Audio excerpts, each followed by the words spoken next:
kenalkan dulu, nama saya Jainal dari Prodi Sejarah Peradaban Islam, Fakultas Ilmu Sosial Universitas Islam Negeri Sumatera Utara. Di video kali ini saya akan membahas tentang pernikahan di usia dini. Yang mana kata orang pernikahan di usia dini ini banyak yang dikaitkan tentang hal-hal yang negatif, seperti kecelakaan di luar nikah, ataupun dengan sebab ekonominya saking menurun. Dan juga banyak yang kita lihat sekarang ini, orang pasangan yang melakukan pernikahan di usia dini ini rentan kebanyakan kekerasan dalam rumah tangga. Baik, lanjut aja nanti video berikutnya.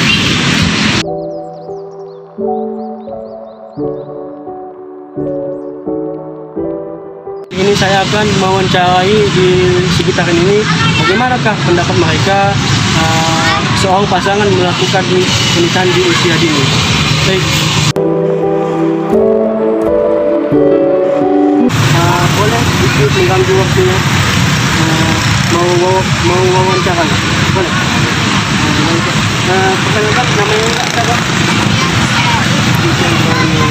Jadi Kak, ini saya ingin menanyakan tentang apakah tentang apa? Yang mana lagi makan-makannya Kak ya, tentang pernikahan di usia dini gitu. Jadi Kak, apakah boleh melakukan pernikahan di usia dini? Nggak boleh Pak. Kenapa Kak? Kan pertama itu dia kan masih dini, dia masih anak-anak, jadi belum ada yang namanya itu. Baik Kak, yang kedua itu dari sisi kesehatan, apakah dampak negatifnya dalam melakukan pernikahan di usia dini? Yang pertama itu tekanan darahnya tinggi, jadi yang kedua anaknya, dan yang ketiga itu bayinya lahir prematur, jadi dia susah untuk berkembang. Yang keempat itu ibunya akan terjadi sesuatu seperti meninggal dunia, karena dia cukup umur, dia masih belajar, jadi Baik, terima kasih Kak dengan jawabannya. Baik, kakak yang sebelah, boleh saya bertanya? Baik Kak, kenalkan Kak dengan nama yang satu. perkenalkan nama saya Irma Sani. Pertanyaan saya itu, apakah boleh melakukan pernikahan di usia dini?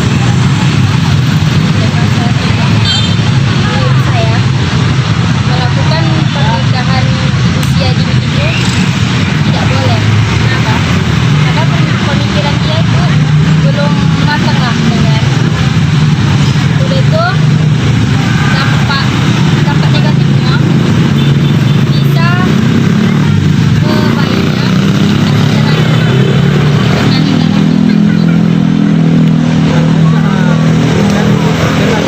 Apakah ada risiko seorang pasangan ini dalam melakukan pernikahan dini ini? Apakah ada risiko dalam mudah melakukan perkawinan gitu? Apakah ada risiko? resikonya ada. Gantang ya kan, Karena pemikiran belum dewasa Kak ya. udah begitu lah. Iya. Baik Kak, terima kasih dengan waktunya, sudah mengganggu waktunya lagi santai-santai ya Kak ya.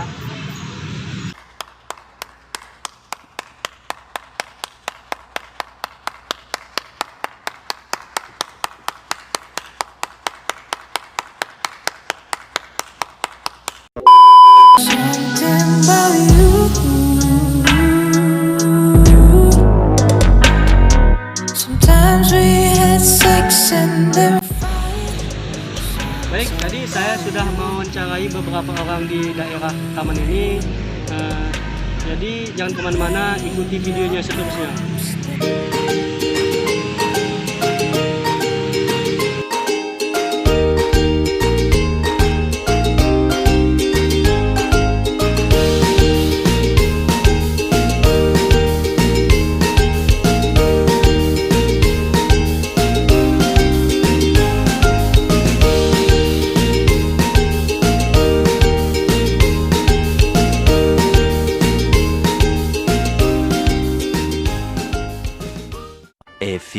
moments later. Baik, di kali ini saya akan mewawancarai masyarakat di sekitaran ini.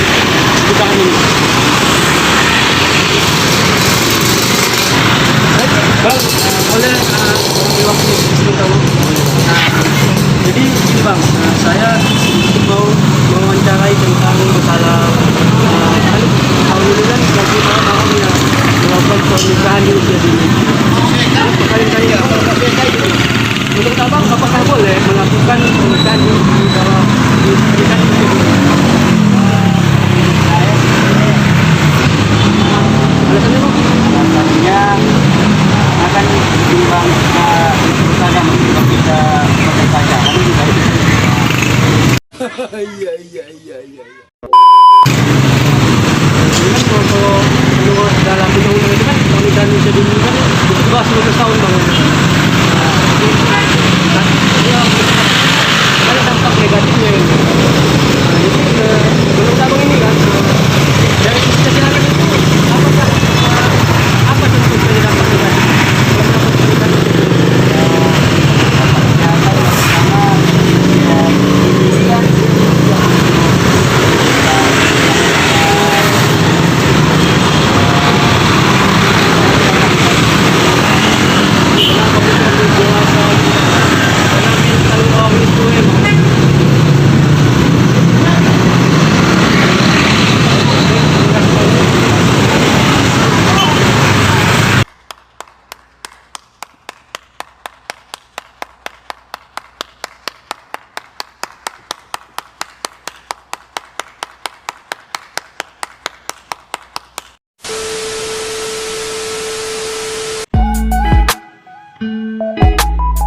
Few moments later.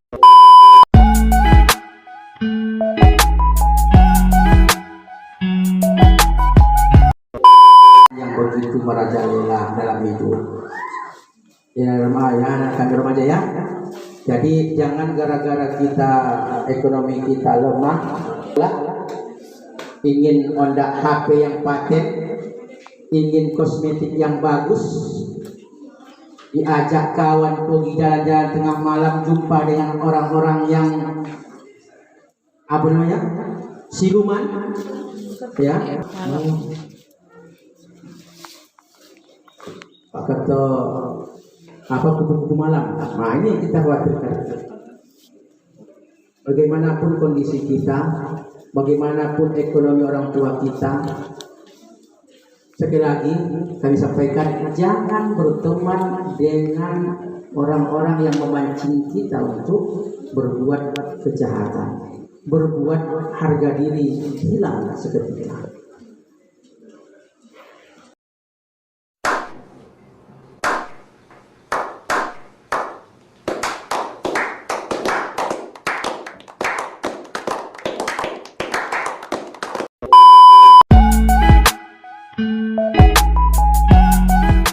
Kesehatan reproduksi bagi remaja.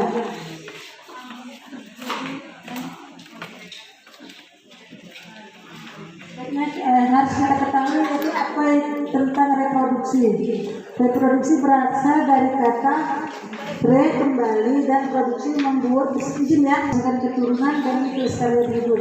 Ada kaitannya nggak ini menurut semua dengan yang disampaikan Bapak dari mana? Ada ya. Tapi harapan itu setelah mendengarkan ini dapat berguna ya bagi diri kita sendiri maupun orang-orang di sekitar kita nanti ataupun orang yang ada di keluarga kita.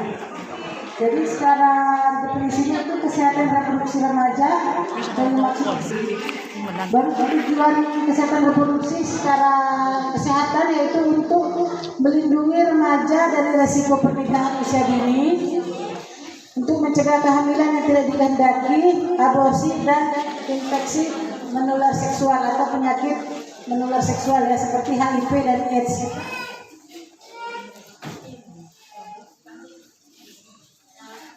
Seperti yang kita lihat ya pada bagian ini, siklus kehidupan itu dimulai dari bayi, ya kan? Pada proses pertumbuhan bayi terjadilah perkembangan otak, pertumbuhan fisik dan perkembangan otak dan fisiknya. Kemudian masuklah dia ke setelah bayi ke fase anak.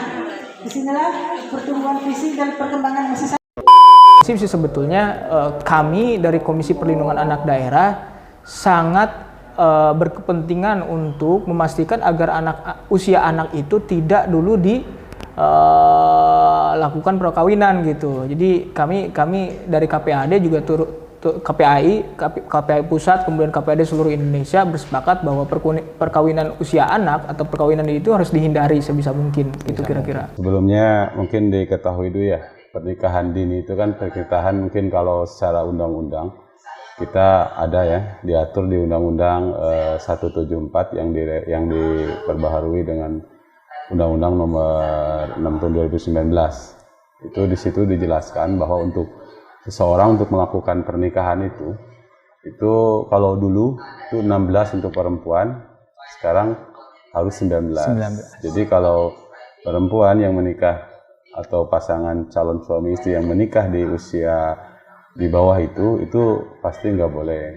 Jadi secara ini jelas pemerintah melarang kalau undang-undang kalau si calon istri itu dia masih di bawah umur 19 tahun. Yang di awalnya ada di bawah 16. Sekarang udah nggak boleh. Jadi mungkin dini ini yang dimaksud itu di bawah umur yang ditentukan peraturan perundang-undang. Jadi seperti undang-undang itu udah melarang usia di bawah 19 itu untuk menikah.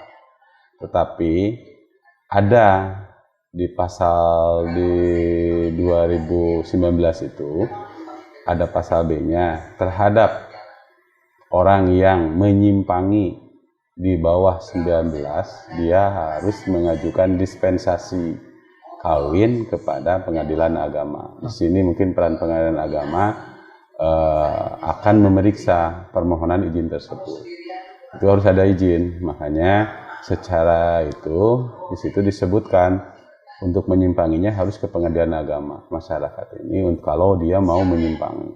Dan pengadilan agama secara kewenangan juga disebutkan bahwa pengadilan agama itu berwenang memeriksa, mengadili terhadap perkara yang yang akan mengajukan dispensasi kawin itu.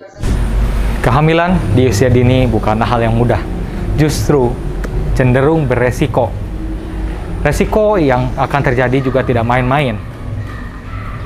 Cacat ketika kelahiran, bayi lahir prematur, dan setelah bayi beranjak dewasa, minimnya pengertian dan pendidikan dalam merawat anak bisa membahayakan untuk masa depan si anak akibat dari pernikahan dini.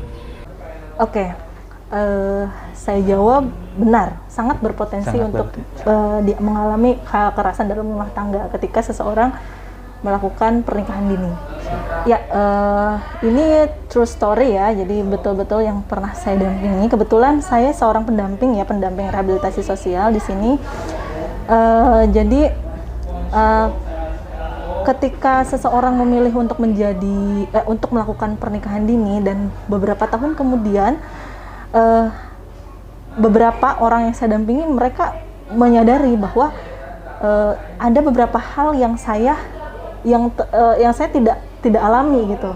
Jadi begitu istilahnya.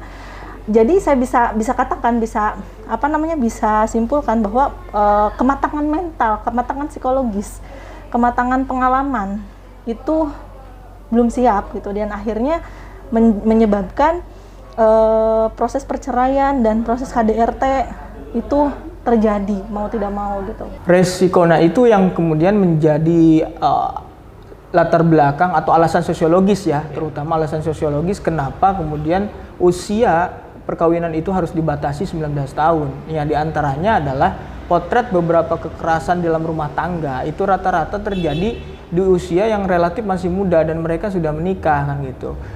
Pertama secara psikologis mereka belum matang ya secara psikologis, kemudian secara ekonomi belum mapan dan lain sebagainya, tiba-tiba kemudian juga harus dihadapkan oleh persoalan rumah tangga. Nah ini yang rata-rata menjadi sebab daripada kegoncangan atau kegoyahan dalam kehidupan rumah tangga yang berakibat tadi bisa berupa kekerasan fisik, psikis, bahkan ancaman perceraian. Nah, Dan itu tidak jarang juga yang menjadi korban tidak hanya salah satu pihak, misalkan istri dalam hal ini atau suami. Dalam satu sisi juga ada korban suami yang menjadi korban kekerasan, tapi juga menyisakan persoalan lain seperti halnya misalkan pengasuhan anak, kan kayak begitu. Nah, anak-anak kadang-kadang jadi anak yang dilahirkan dari proses perkawinan itu, tentu ini juga menjadi persoalan tersendiri gitu yang terjadi gitu. Jadi yaitu potensi kekerasan itu terutama juga yang dominan yang terjadi di pasangan-pasangan muda gitu, di usia-usia muda. Kenal ya. Nah, itu ya bisa dibenarkan, bisa juga enggak gitu. Karena mungkin kalau berkaitan dengan sebab perceraian, sebabnya KDRT bukan hanya itu. Karena di lapangan ya orang-orang yang bahkan yang mungkin banyak orang yang udah menikah 30 tahun cuma seminggu juga nikah gitu ya. Tapi kalau kita lihat, mungkin kenapa sih ada KDRT tadi? Karena mungkin tadi kematangan berpikir, kedewasaan berpikir, kedewasaan belum matang itu ya sering terjadi. KDRT itu kan pengendalian emosi intinya. Ya, psikisnya Tete. Ya psikis, pengendalian emosi, ya seperti apa melihat kesalahan istri, tidak punya kesabaran. Demikian juga seorang istri melihat kesalahan suami. Ya disitulah. Nah maka mungkin dilihat bahwa umur-umur di bawah ya 18 tahun atau 19 tahun itu banyak terjadi dari sisi kemampuan untuk mengendalikan emosi. Jadi mengendalikan emosi. Nah itu bisa dikatakan juga sisi benar di situ. Sisi benar. Mana ya gitu kan itu sangat sulit hari ini. Kemudian juga dari sisi mengendalikan ya pendapatan dengan pengeluaran, manage uang ya tadi. Manage uang dan sebagainya. Memang ini terjadi kemungkinan untuk terjadi perceraian dengan sebab itu juga banyak. Tidak bisa kita pungkiri. Panjang ini yang teridentifikasi sekitar ada 4 alasan. Pertama, mereka itu di usia yang begitu muda mereka sudah hamil karena mereka sudah melakukan hubungan suami istri. Terus yang kedua, mereka mengaku pernah melakukan hubungan suami istri. Dan setelah itu dan yang ketiga, mereka juga di alasannya itu karena mereka putus sekolah, terus mereka nggak kerja, pacaran, akhirnya saling ketemuan dan segala macam, dan mereka malu katanya orang tuanya, takut kalau mereka terjadi perzinahan. Tapi ini belum, cuma mereka saling mencintai, kerjaan nggak ada, sekolah nggak ada, akhirnya mereka enakan kawin aja dulu, kan gitu. Dan inilah orang tua yang mengajukannya karena orang tuanya takut terjadi perzinahan dan sering diomongkan oleh masyarakat setempat, kan gitu.